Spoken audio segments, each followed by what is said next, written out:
Today's point of focus is going to be exporting. So exporting is just taking the score that you've written and putting it in a different format, such as PDF, or you can export as a MIDI file or Musescore, and I want to show you how to do that. It's pretty easy.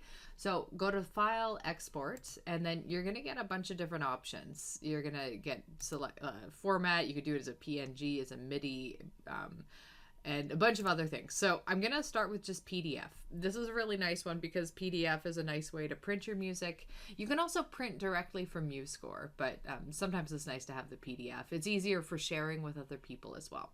So I'm going to click Export, and I want to call it, actually the same thing. Let's just call it Score 4, Tourney Study. And I've got in my folder here, it should pop up for us. There it is. Yep. So we can take a look at our very nice PDF. There we go. So that's one way that you can save your own music. Another way that you can save your own music, we'll go to export. This time, let's export it as a MP3 audio. Why not? Let's just see what happens. And I'm going to give it the exact same title. And there it goes. So let's go to the folder and check that out, see what that sounds like. Here it is.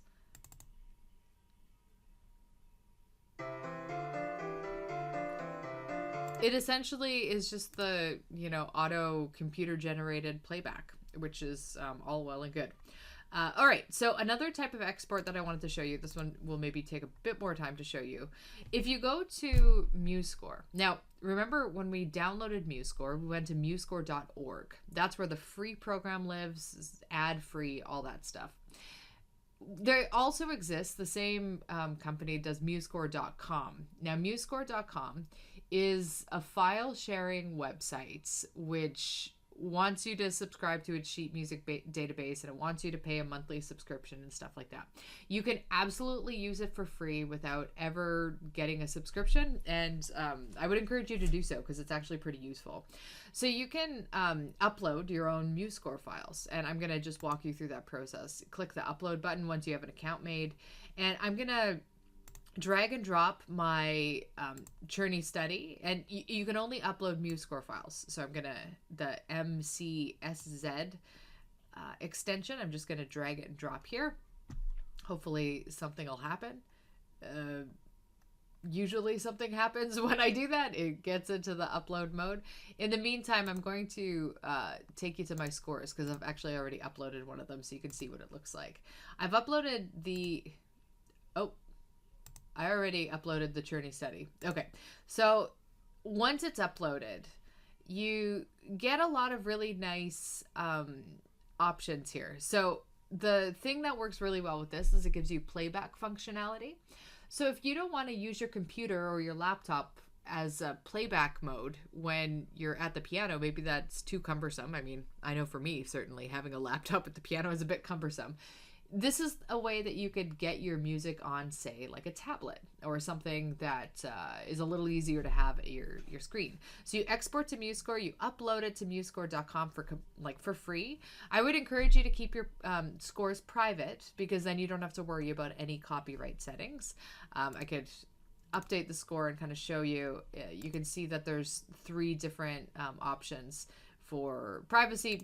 Just going to private means anything that you upload is going to be completely private to you, which means that if you're transcribing something from a contemporary score that you don't have the copyrights to, but you're just using it for your own study purposes and you're not sharing it, it's absolutely fair game to do that. So important to note that you can also replace the file if you modify it and you want to change it down the road. But where this becomes useful is, again, we have playback functionality. So you can use this on your iPad. If you have the link, just hit the play button, and it's going to be able to generate playbacks. I don't know why my internet's being really slow when I'm trying to demonstrate this to you, but it should play back. The one difference with the type of playback that musescore.org, the direct program, does is this gives us the bar. So if I hit play, we get that progress bar. Whereas if we upload it directly to musescore.com, we don't get a progress bar. We just get a highlight of the measure. So, yeah, I don't know why this isn't working. Maybe it's an issue because I'm filming right now. There's other stuff you can do. You can print directly from this page.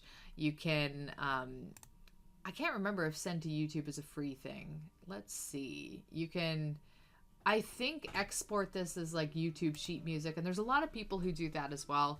Play around with it, but again, the main reason I'm showing you how to export here is just because of the super useful functionality if you're using like a phone, like a smartphone or a tablet.